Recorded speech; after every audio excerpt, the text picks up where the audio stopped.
झारखंड में यदि भारतीय जनता पार्टी बाबूलाल मरांडी के नेतृत्व में चुनाव लड़ेगी तो झारखंड में बीजेपी की सरकार नहीं बनेगी। ये बातें पूर्व सांसद और बीजेपी नेता सूरज मंडल ने बोकारो में पत्रकारों से कही। उन्होंने कहा कि बाबूलाल मरांडी की औकात नहीं है कि वो सरकार बनवा दें। उन्होंने कहा कि बीजेपी के कुछ लोग उन्हें अंडर एस्टिमेट कर रहे हैं। उन्होंने कहा कि अगर बीजेपी टिकट नहीं देगी तो औकात भी कम नहीं। उन्होंने मुख्यमंत्री हेमंत सोरेन को आड़े हाथों लेते हुए कहा कि राज्य के कोयला, लोहा, जमीन लूटकर करोड़ों की संपत्ति उन्होंने अर्जित कर ली।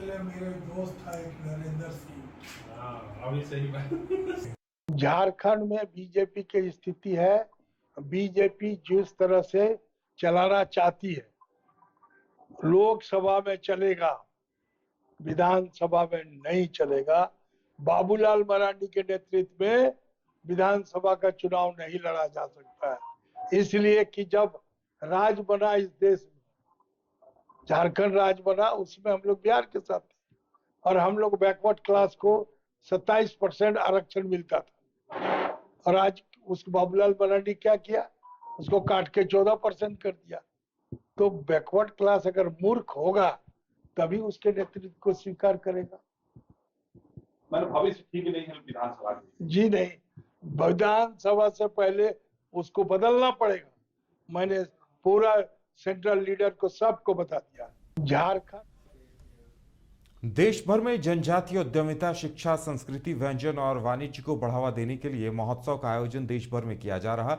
इसी के तहत शनिवार से जमशेदपुर में इस महोत्सव की शुरुआत हुई, जहां मुख्य अतिथि के रूप में केंद्रीय मंत्री अर्जुन मुंडा मौजूद रहे। आदिवासी कल्याण मंत्रालय की तरफ से इसका आयोजन किया जा रहा है। मौके पर केंद्रीय मंत्री अर्जुन मुंडा के अलावा जिले के सांसद विद्युत बरन महतो, विधायक सरयू राय, टाटा स्टील के वीपी चाणक्य चौधरी, जिला परिषद अध्यक्ष बारी मुर्मू समेत कई विभागीय अधिकारी और अतिथि मौजूद रहे।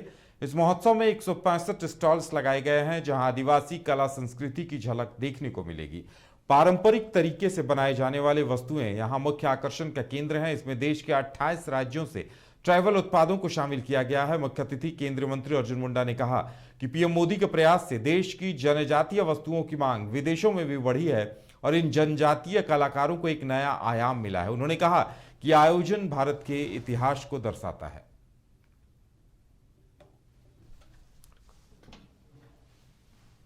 में रहने वाले लोग कितने विशेषताओं, परंपराओं, कलाकृतियों के साथ रहते हैं और उसका आज दर्शन हो रहा है। तो ये जो कला है कि क्या कहेंगे इस पे, क्योंकि यहाँ पे जो बहुत खत्म होते जा रहा है वो यहाँ पे दिख रहा है। नहीं, ये बहुत सारी ऐसी चीज़ें हैं जो आपको यहाँ दिखेगी। बहुत अच्छे उत्पाद हैं। इसको बढ़ावा देने के लिए और क्या इसको बढ़ावा देने के लिए हमारी कार्य योजना, हमारा स्पेशल सहकार कार्यक्रम ट्राइफेड के माध्यम से चल रहा है, जिसके एमडी यहाँ पर हैं। बाकी चीज़ों के बारे में आपको ट्राइफेड आपको डिटेल्स में देगा कि किस तरीके से हम लगातार आदरणीय प्रधानमंत्री जी के नेतृत्व में इस संस्था के माध्यम से जनजाति समाज के बीच में रोजगार मूलक कार्यक्रम को इंडिविजुअल लेवल में आगे बढ़ा रहे हैं, सामूहिक लेवल में आगे बढ़ा रहे हैं और गांव के गांव जुड़।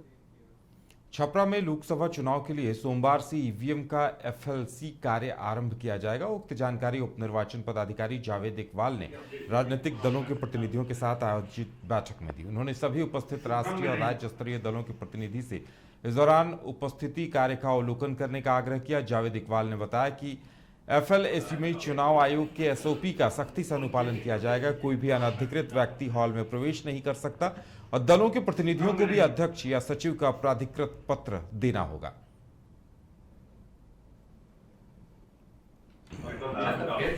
9 अक्टूबर से हम लोग ईवीएम की प्रथम स्तरीय जांच प्रारंभ कर रहे हैं। भारत निर्वाचन आयोग और निर्वाचन विभाग के निर्देश के आलोक में ECIL की मशीनें इस्तेमाल होंगी इस बार चुनाव में और हैदराबाद से अभियंता भी हमारे यहाँ आ रहे हैं 15। तो इसी के क्रम में इस पूरी प्रक्रिया में राजनीतिक दलों या उनके प्राधिकृत प्रतिनिधियों को उपस्थित होने के लिए हम लोग आग्रह करने के लिए उन लोगों को बुलाए हैं और इस पूरे कार्यक्रम की और प्रक्रिया की जानकारी देना था उद्देश्य और सभी लोगों को इसके बारे में विस्तार से बताया गया है और ये अनुरोध किया गया है कि जो 9 तारीख से हमारी ये प्रक्रिया शुरू हो रही है, 9 बजे से लेकर शाम 7 बजे तक प्रतिदिन चलेगी, किसी दिन छुट्टी नहीं रहेगी। कितने दिन? 1 नवंबर तक ये कंप्लीट होने की संभावना है। तो ये अनुरोध किया गया है कि सभी मान्यता प्राप्त राष्ट्रीय और राज्य स्तरीय दल जो हैं वो या तो उनके जिलाध्यक्ष या उनके प्राधिकृत प्रतिनिधि इस पूरे प्रक्रिया में वहाँ उपस्थित रहें और उसमें अपना हजारीबाग के स्थानीय बड़ा अखाड़ा के प्रांगण में अंतर्राष्ट्रीय हिंदू परिषद, राष्ट्रीय बजरंग दल, राष्ट्रीय छात्र परिषद की तरफ से बताया गया कि दुर्गा पूजा के शुभ अवसर पर अष्टमी के दिन भव्य कन्या पूजन का आयोजन किया जा रहा है। दिन में शस्त्र पूजन, शाम से डांडिया प्रतियोगिता और रात 10 बजे से माता रानी का भव्य जगराता आयोजित किया जा रहा है। वहीं जगराता के उपरांत महाप्रसाद का भी वितरण किया जाएगा। यह पहली बार है कि इतना बड़ा आयोजन हजारीबाग में किया जा रहा है, जिसकी व्यापक तैयारियां अभी से ही शुरू कर दी गई हैं।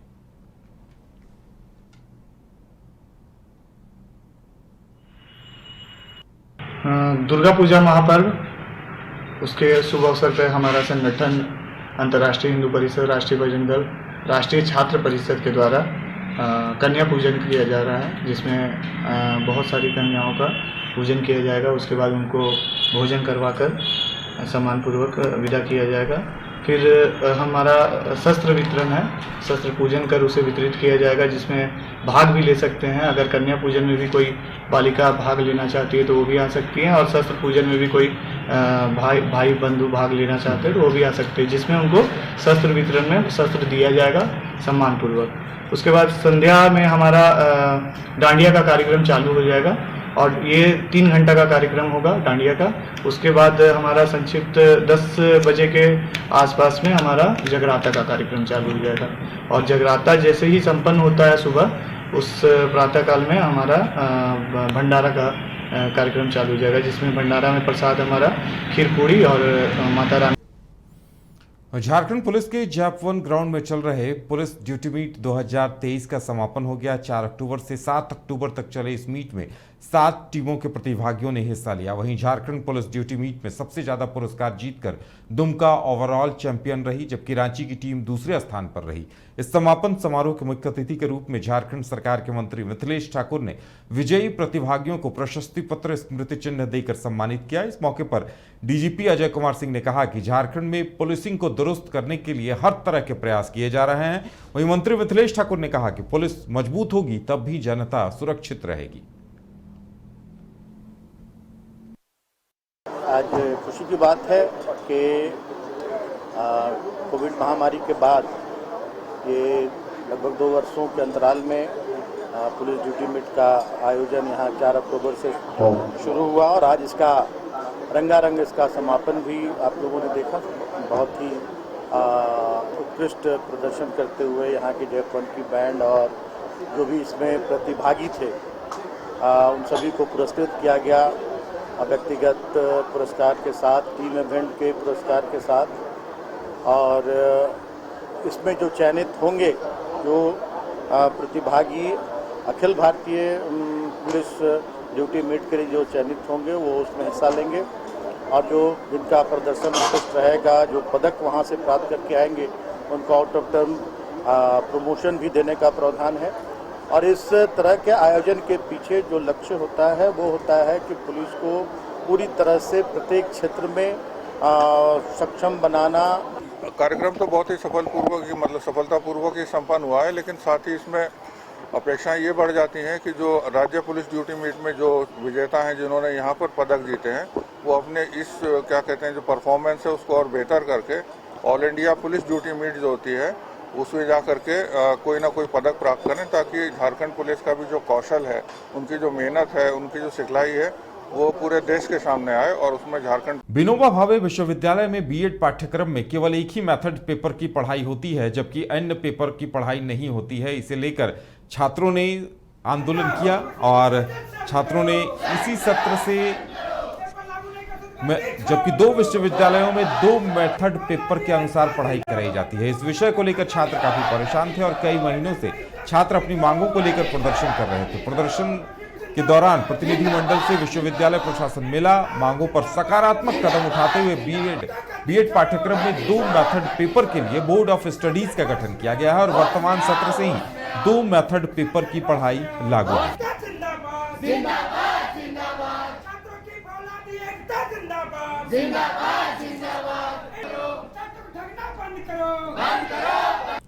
सर, हम लोग BBUT सेंट कोलंबस कॉलेज से बीएड कर रहे हैं, और हमारे कोर्स में ये है कि हमको 2 मेथड पेपर से पढ़ाई होना चाहिए हमारा, लेकिन हमारे कॉलेज में, हमारे यूनिवर्सिटी में 2 मेथड से पढ़ाई नहीं हो रहा है। बाकी सारे जितने भी यूनिवर्सिटी हैं, चाहे वो रांची यूनिवर्सिटी हो, सिद्धू कानू मुर्मू यूनिवर्सिटी हो, वहाँ सारे 2 मेथड से पढ़ाई हो रहा है। बस वीडियो में 2 मेथड से पढ़ाई हो रहा है, जिसकी वजह से आगे में जितने भी वैकेंसीज आएंगी उसमें हम एलिजिबल नहीं हो पाएंगे। आगे जब हम डॉक्यूमेंट वेरिफिकेशन के लिए जाएंगे तो हमें वहाँ से निकाल दिया जाएगा, क्योंकि हमारा 2 मेथड पेपर नहीं है। तो इस प्रॉब्लम के लिए हम लोग यहाँ पे आए थे, धरना प्रदर्शन करेंगे। हाँ, हम लोग का बीएड में 1 मेथड पेपर चलता है, लेकिन बाकी सारी यूनिवर्सिटी में 2 मेथड पेपर की पढ़ाई करवाई जाती है। तो हम लोग की मांग है कि हमारे भी 2 मेथड पेपर किया जाए, जबकि बीएड में 2 मेथड कराने की नियम है।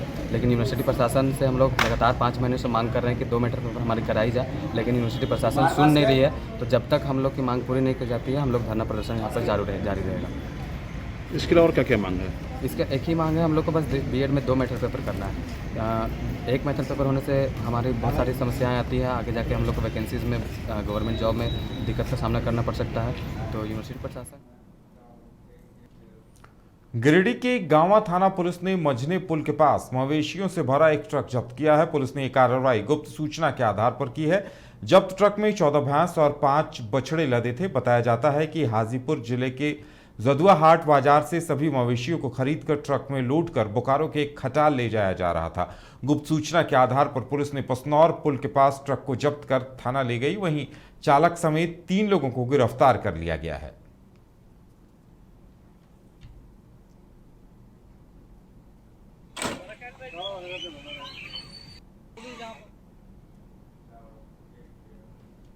और दुर्गा पूजा के मद्देनजर पूजा कमेटी के साथ धनबाद उपायुक्त ने बैठक की। इस बैठक में रानी बांध के पास सड़क पर जल जमाव का मुद्दा छाया रहा। उपायुक्त ने इस मुद्दे को लेकर समाधान करने की बात कही है। बता दें कि दुर्गा पूजा को लेकर उपायुक्त वरुण रंजन ने शनिवार को समाहरणालय में पूजा समितियों के साथ बैठक कर साफ सफाई, पानी, बिजली, सड़क समेत अन्य विषयों पर विस्तार से चर्चा की और उनकी समस्या और सुझाव को सुना। उपायुक्त ने कहा कि त्योहार के मद्देनजर गया पुल अंडरपास की सड़क समेत दूसरी खराब सड़कों के गड्ढों को भरकर उसे दुरुस्त किया जाएगा, जिससे दुर्गा पूजा में श्रद्धालु सुगमता से आना जाना कर सकें।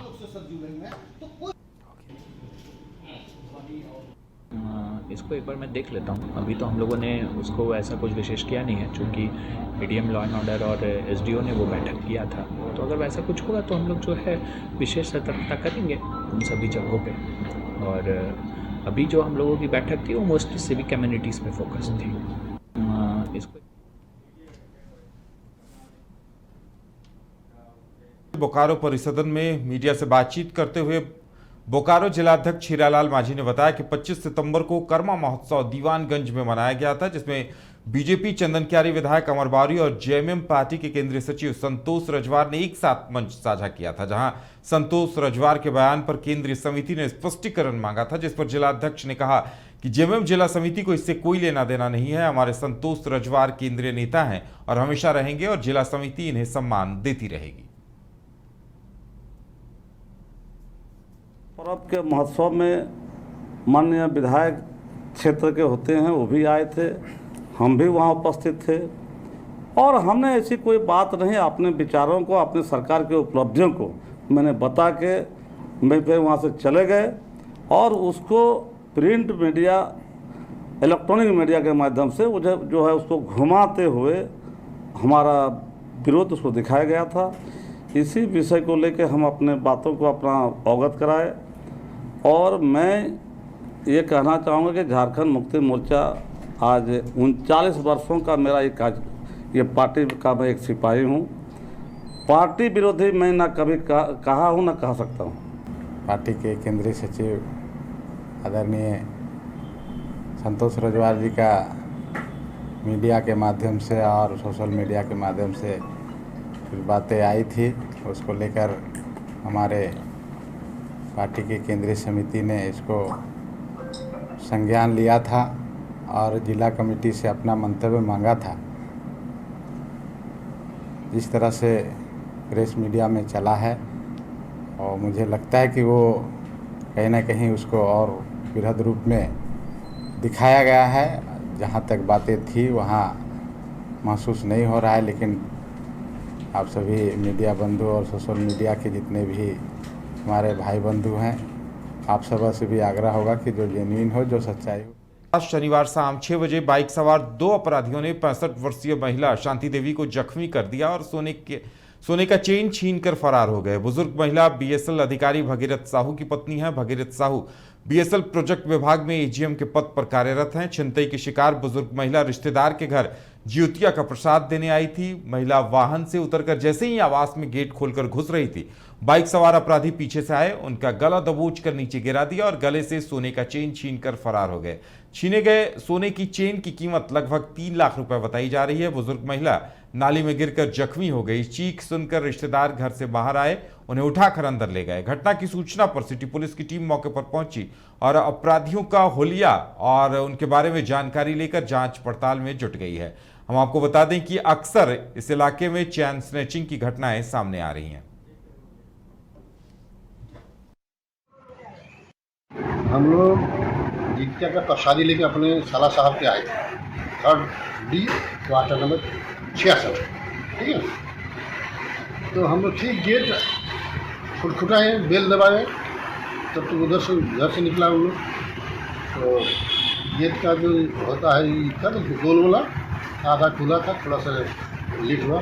तब तो इधर हमारे पीछे पीछे 2 लोग मैंने मोटरसाइकिल से मैंने एक लोग आगे निकल गया।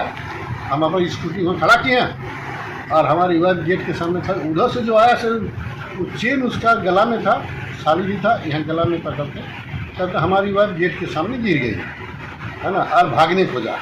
तो हम खदड़ के वहाँ तक चले गए और आगे जो चला रहा था वो आदमी गाड़ी पीछे से जो चोरी किया, चेनवा छीना ना, वो बैठने खोजा बोले। तो हम सोचे क्या करें भाई, इधर देखें कि उधर देखें। तो हम वो तो नली से उठाएं, गिर गई थी, तो है ना, यही सब हुआ। और दोनों काला काला ड्रेस में था, खाली आँख दिखा रहा था, है ना, काला मोटरसाइकिल भी था, है ना। और हम लोग मोटरसाइकिल संख्या नहीं देखे? नहीं, यही तो नहीं देख पा रहा। अच्छा, तो फिर क्या हुआ? तो उसके बाद फिर वही जो इन लोग जो या गाड़ी में तो उसको घुसा। IIT जी नीट एस्पिरेंट्स के सपने को पंख देने आ गया है कंप्लीट सॉल्यूशन इंस्टीट्यूट। यहाँ है smart classroom, 1-to-1 doubt clearing session, ask the expert, video solution और भी बहुत कुछ। मतलब हम करेंगे आपको गाइड, बनेंगे आपके mentor. Foundation classes from class 6 onwards for your bright future.